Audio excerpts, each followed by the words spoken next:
with no chaser. It gives the people a voice and empowers you with a choice. She gives you straight talk, no chaser. Straight talk with no chaser. Straight talk with no chaser. Straight talk with no chaser. She provides a platform of growth and gives a dying people hope. She gives you straight talk, no chaser. Straight talk with no chaser. Straight talk with no chaser. Straight talk with no chaser. Welcome to the Straight No Chaser Show on intellectualradio.com and iHeart Radio Station. This is your host, Rhea Ray Harris, and I am so glad to be with everyone this evening. Well, we have the fabulous Cherri Montgomery in the studio today. How are you? I'm awesome. Look at you. I was so excited when we reconnected because I hadn't seen you for a long time. You had actually worked with me on what I call a satellite taping at my mom's house. Yeah, I had the pleasure of meeting your dear mom. Yes, and we had to work some things out, and you really made it happen. It was fun, though. That was we a had lot a of fun. good time. Yeah, your mom is something else. Yes. A staple in the community. Yeah. Almost 77 doing what she does. Right. So that's cool. Doing it well. But you have evolved since then, and I'm really, really excited to really talk about where you've gone from that point to this one. Mm-hmm. So before we do that, let's get a little background history. Where are you from? Chicago. I'm born and bred here. What side of West town? Side. West Side. 60644. Yep. Oh, girl, the 60644, the double four. Taliaferro. A real good politician over there. Yeah. Wait, so everybody knows when we are legitimate, we can say where we were, what block it was, the zip code, and everything. Yep. Mm-hmm. Now, coming up in Chicago, how did you, firstly, because we're going to talk about have created, which is the Joy Network. I'm so excited to get to that. Yeah. But when you were younger, what did you think you were going to do? When I was young, I just knew moving around, traveling. Didn't know how, didn't know what, why, how, but moving around was definitely in my vernacular. Okay, and so because a lot of us look at what we're doing as far as our history, where we came from and our experiences. So how did that traveling, your vision? I haven't even really begun to do that yet. It's coming. Like the big part. I've moved around. I've lived in a few states, but nothing like what I'm about to do. Okay. Yeah. So when you went through school, because I thought when I did think about it that I was going to be a school teacher. And that's not quite exactly what happened. What did you think you were going to be when you first started thinking career-wise? I knew it was going to be in service. Nursing was my dream. I did go into nursing. I did nursing for like 13 years. I kind of followed the path that I thought about as a child. Some stuff got in my way. But I'm back on course now. We're back on course. Yeah.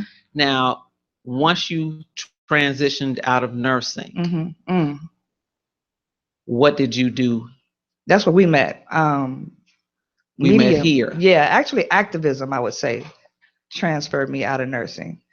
And through the activism came the media. Now, you're going to have to tell us a little bit more about the activism because part of your foundation, as far as not a foundation, but your human foundation. Got that, yeah. So what happened that sparked that activist in you? Well, if I have to narrow it down to one incident, it would be when my son almost lost his life for nothing. I gave him a car.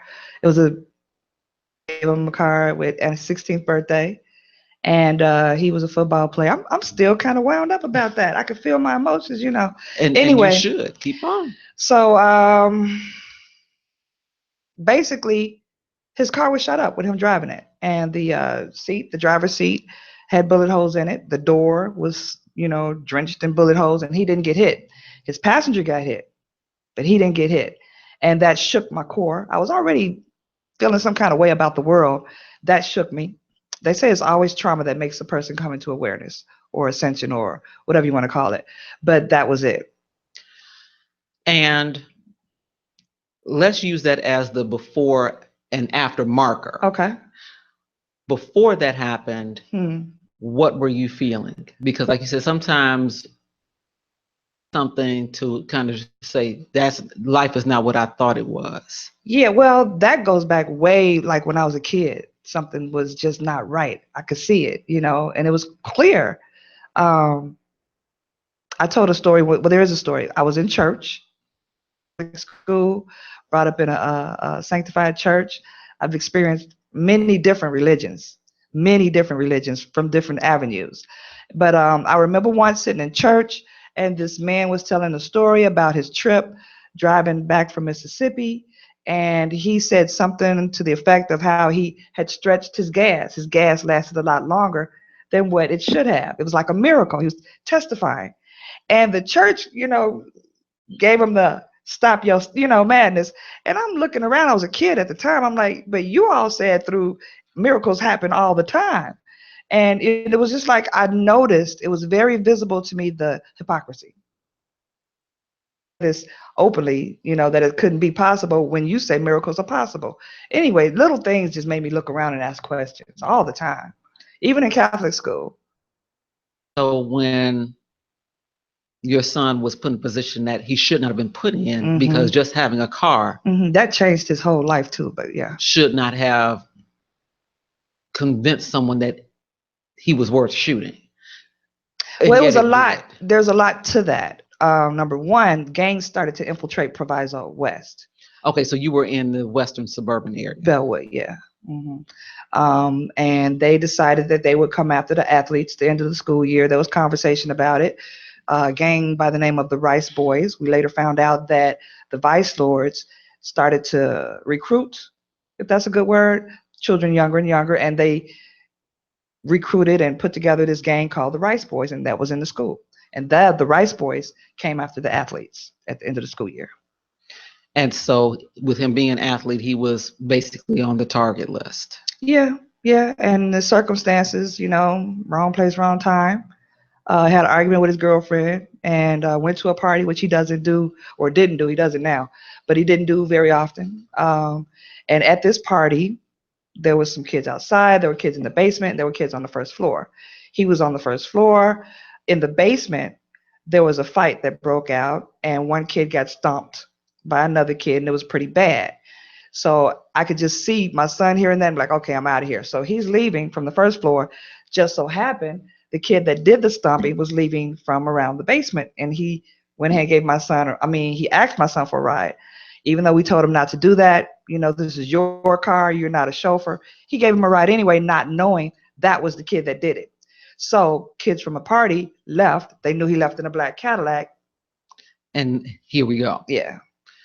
So after this shooting, and I'm assuming the other young man lived. Yeah, he got a graze in on his leg, minor injury, but okay, yeah. But still a shocking situation for you. Yeah.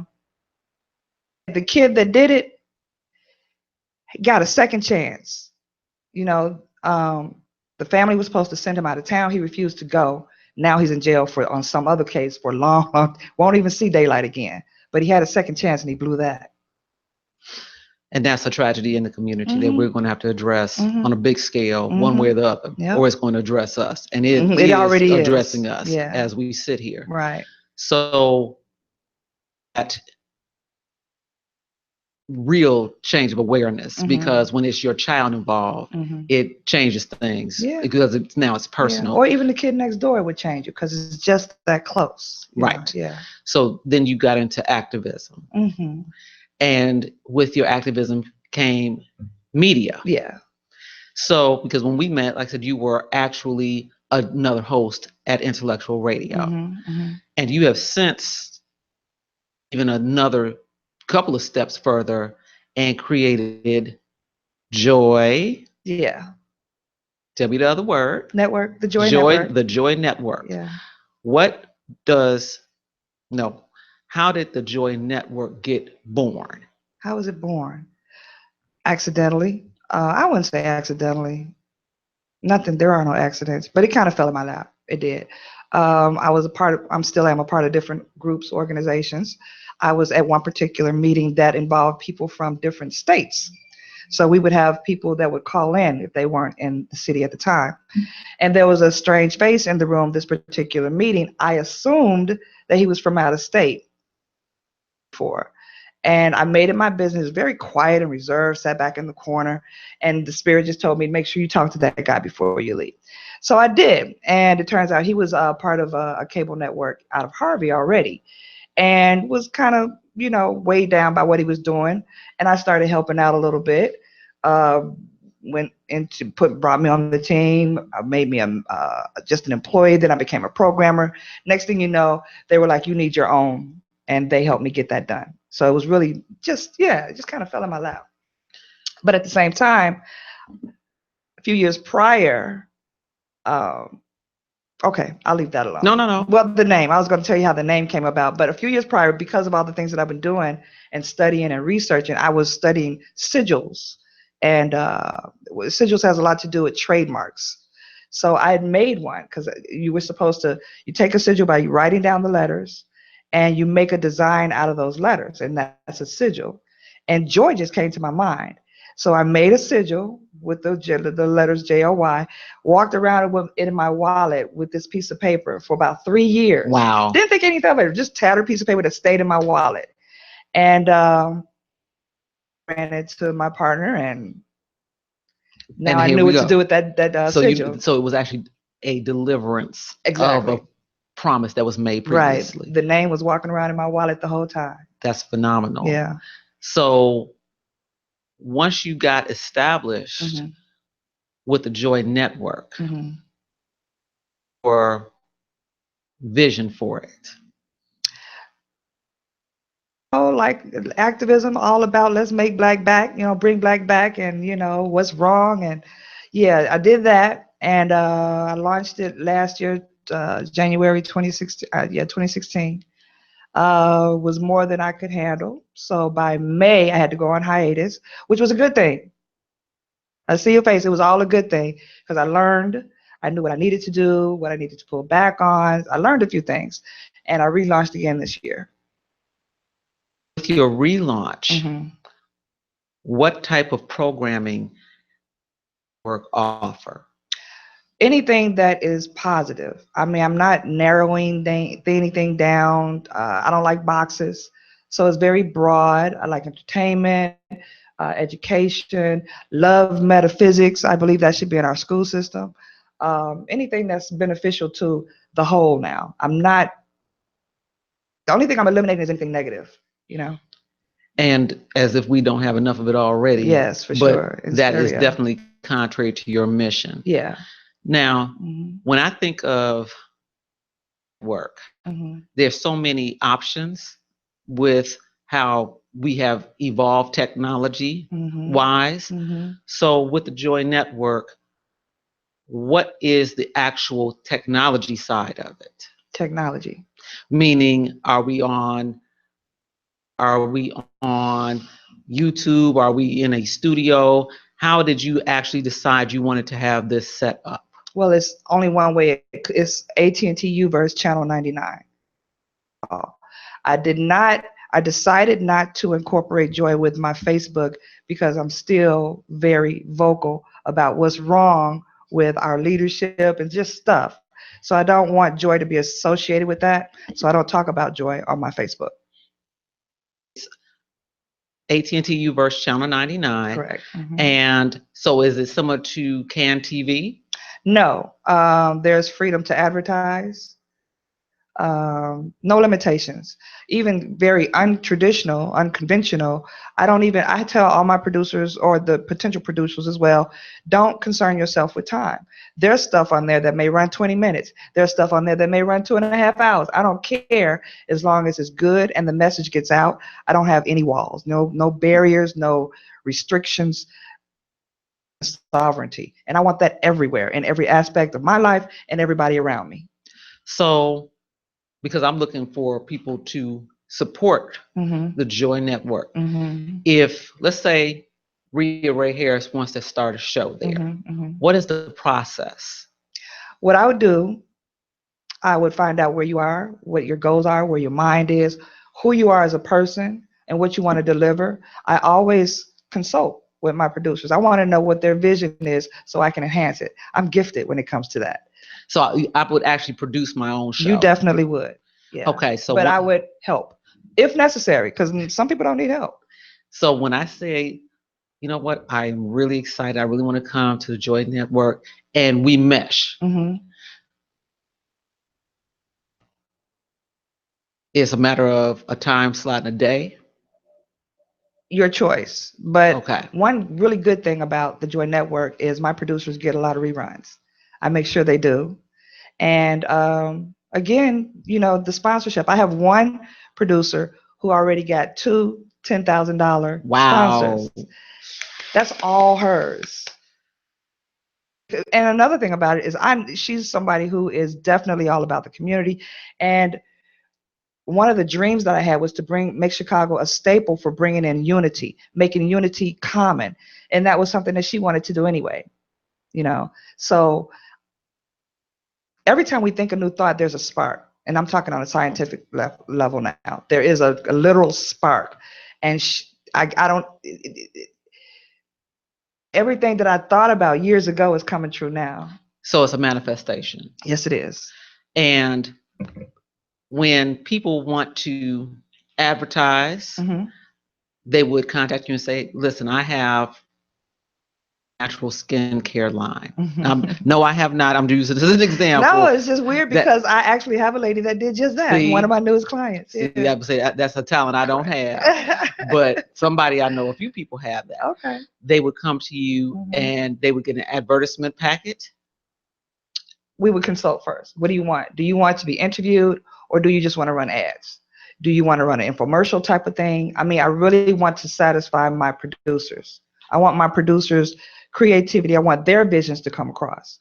So I help bring it to fruition what they create. So if I wanted to, for example, have an infomercial, but I don't know how to do that, would you or one of the other producers help a client that wants to advertise my new natural skincare products line?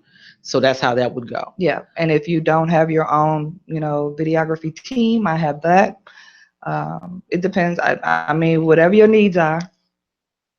So do we have a specific place? Because I know a lot of times now that, like the technology has advanced so far, I can tape in my house and then upload it to a system where it can be aired from. Is that an option there, or do people actually go into a studio? No, most of the stuff is done in the field. Okay. Yeah. So most of your producers are actually airing from a satellite location. Yeah. And one thing that we are like to do is to do it from businesses, small businesses. Small businesses are the future. I don't know how many years ago, but we've coming to an age where middle class is being eliminated, so-called elitists. We need that middle class for the vitality of the community, and that is coming back through us being entrepreneurs rather than employees. Very important, especially to bring our children up with the mindset that you're a boss. It's going to save the world. It really is. Save America anyway. So if I say I'm going to be a producer, and let's say my show is Rhea Ray Around Town. Hey, I like that. I do. Bing, bing, bing. Yeah, I like that. And my segment would be to go to various small businesses and do an interview then I could get that uploaded to the system, and that would air on the Or Joy you could give Network. me a media card, DVD. Yeah. See, because there's so many ways that your message can get out, and that's why I want to impress upon people that it is not limited. True. Because a lot of times, I'm reading a book right now. Our minds limit a lot of what we do because of the concept of the unknown and the concept of the unsureness of certain things. And I'm like, there's nothing sure but death, pretty much. So, but that's just my mentality. So, person that is interested in a show that didn't know where to go, this is an option. And I would like them to consider that, because there are a lot of markets and medias out here, but not a lot that are positive. Intellectual radio, where this show is positive, the Joy Network is positive. So do you have anyone, because I see now I've learned a new term. It's called docuseries. I've learned that, where people are doing, they're also similar to like a TV series. So it's not a one or two, or even like one of my favorites, which was OJ Made in America, a 5-part, but they're running it like a TV series. So it's like a 13 to 20 part documentary. Option for that stretch of time. Actually got 2 of them last week. Wow. Yes, yes. I don't even know if I should tell their name, but yeah, there's going to be a big surprise, because one of them is somebody that's very well known in Chicagoland. However, we didn't know he had this kind of talent. So yeah, I got two of those coming. Just got those. Yeah. So then there is that choice. There's that option to Whatever just expand your creativity can create, but that's what we want to bring out. Yeah, especially young people. Yeah. Okay, so if you have a teenager, or that is interested in having, we can do younger. I have one young lady who is I think she's around 12, and she's just so, I want to share her, so I'm going to have her interview children. And so she will have a child's perspective, talking with other children. If you could call it that, these children now. Yes, I know they are a little more advanced than I think I was at the time, but she will be interviewing other young people. Yeah. And so that will expand the market. I just get happy when I think that expands. Yeah. I mean, because that's a market base that for talk shows we have not really seen. And it gives the children something to look at and give them more to look forward to than cartoons, video games, and foolishness. Yeah, foolishness. I like that. Yeah. Because that's a lot of what is out there now. By design. Most definitely. Now, as we mentioned, my mother, who I'm going to use her as an example, will be 77. And one of the things that I've been very impressed about, as my mother's a retired educator, is their way to still communicate, because mentally speaking, she's still very sharp. So if there was a senior that wanted to do a senior-based show, there's, again... Yeah. Most definitely. Now, for your lineup now, we have actually a preteen, what they call now tweens. They've made up these words now. So you have a tween host. What other types of hosts or shows do you have currently on the Joy Network? Mostly social. I mean, because that's the circle that I kind of operate in a lot. But so if it's has to do with the uplifting of just the community, the people in general, that's where the... So we're talking more so activism and social consciousness? I only said activism so that people could relate, but I'm really not a fan of that word. I prefer humanitarianism. Activism sparks something in just our psyche, Don't you just see something when you hear the word activist or activism, but humanitarianism, it brings a whole new flavor to what we're doing, and it shifts us from activism or the negative into the positive, which is, it's very necessary right now. So most of the shows are humanitarian based, and a couple of docuseries. Okay.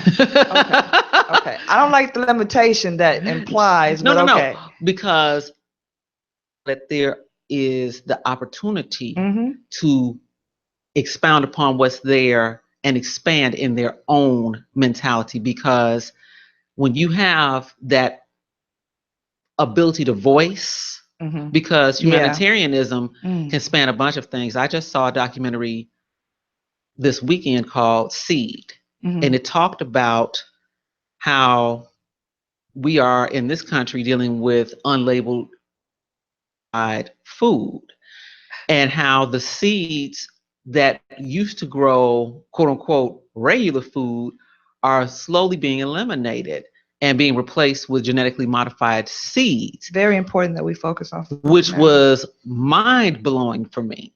So I was lazy. I'm like, ooh, I was so excited when the seedless watermelon came on the market. Now I'm scared to death of it, because now I understand what that means. When I was 20, I didn't understand what that meant. Made in a lab somewhere. Yeah. Right. So, you know, shows that deal with those type of issues, which a lot of times we feel like, oh, that's not relevant to the community. To sustain, you can't sustain. True. So, and if it's genetically modified, trust and believe it's a problem. So even that to me is a humanitarian issue that we could talk about, educating people. What is a GMO? Is there a way to spot a GMO? How do you deal with your legislative bodies in regards to the GMOs? There's so many avenues. How do you create your own garden with real food seeds?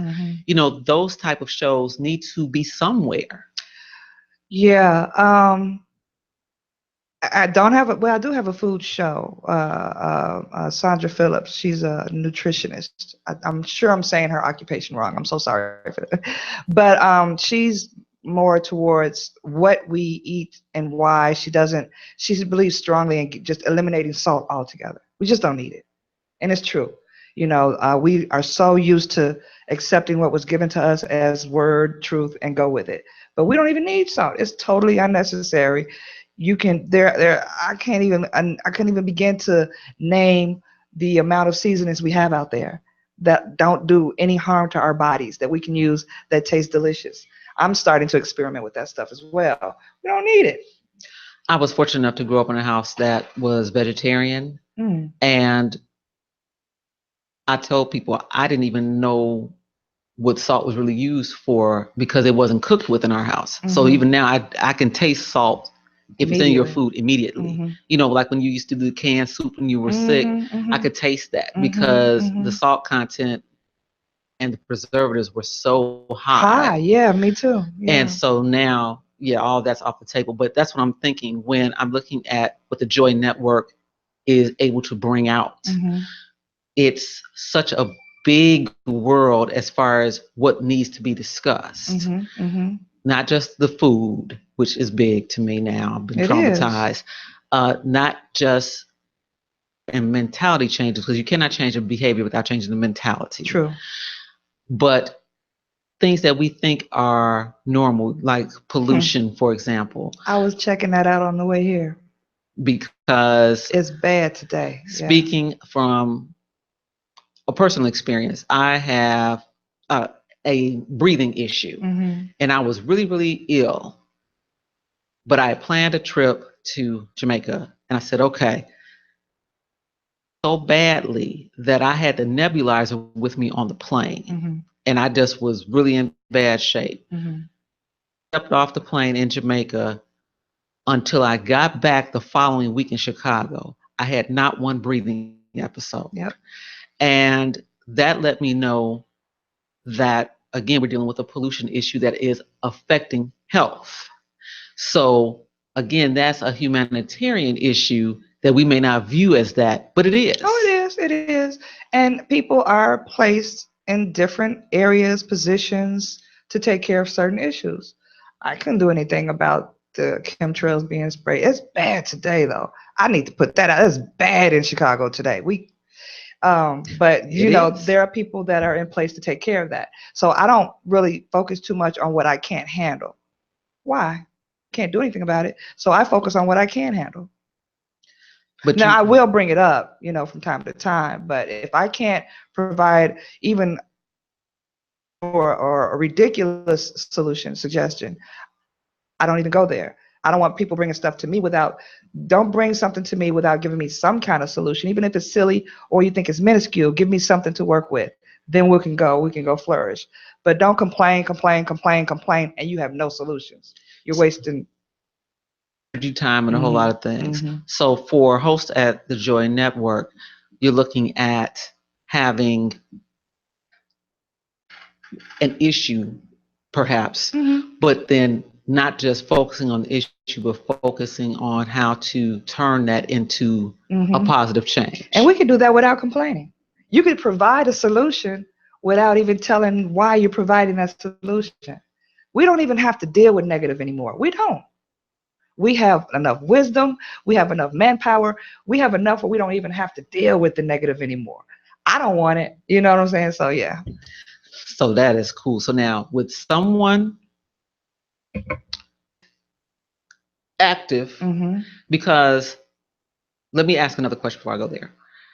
Let's say I don't want to host a show, but I'm interested in working for the network. Is that an opportunity? No, you would really have to come in on a team right now. You really would, yeah. But if let's say there were the two of us, and you wanted to host, and I just wanted to be in the background working the camera, we can do that. That's me. I'm going back. You can't have my job. Okay, so I'm on the front end and you're on the camera, but we as a team could do that. Yeah. Okay. So for those people, because there are going to be some people that are excited to get an opportunity. Bring it on. And it's a lot easier. And go ahead. How do they get in touch with the Joy Network? We opened this is the email. We opened the gate at gmail.com, or you can dial 708-243-7729. Say it one more time, both. We opened WEOPENEDATE at gmail.com. And the phone number 708-243-7729. And this is on AT&T Uverse channel 99. I love that number. Yeah. Channel 99. Yeah. So Uverse, go check out the Joy Network. Now, is there any parting, I hate to use the word advice, but is there any wisdom you want to leave on the table for those that have had their eyes open today and say there's an opportunity out here for me to speak on some enlightenment and uplifting information? Sure. Be creative. Right now, and I mean this outside of just in every realm, metaphysics, science, even religion. Be creative. Right now, the energy is so that we are in a reparation mode, and it's up to us to do these reparations. So think creativity, be creative, and give that creative mantle to the young people. Down, wasn't paying it forward. Well, with that, I thank you so much, Miss Cherri Montgomery. Girl, you made this so painless. Yes, that's always my goal. But I thank you so much because I am so excited for you. Yeah, it's going to be a really, really interesting year. It's going to be an interesting year. It's going to be a phenomenal year. That's it. A lot of surprises. Uverse channel 99, the Joy Network. And with that, I thank you for being a guest on the Straight No Chaser show. And we will see you again. We'll be back here next Monday at 6 o'clock on Intellectual Radio. Doing her thizzle. And with that, we are dealing with economics, entrepreneurship, investment, enrichment, because that is what's going to project us positively into the future. Thank you for tuning into the Straight No Chaser show. Peace and blessings in the name of Jesus, everyone. We'll see you soon.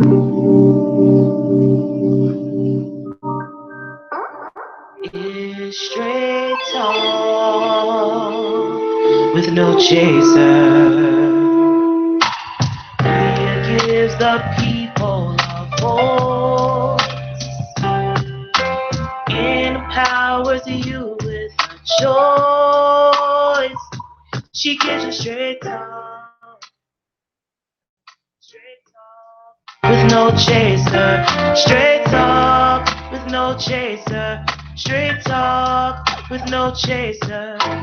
She provides a platform of growth and gives a dying people hope.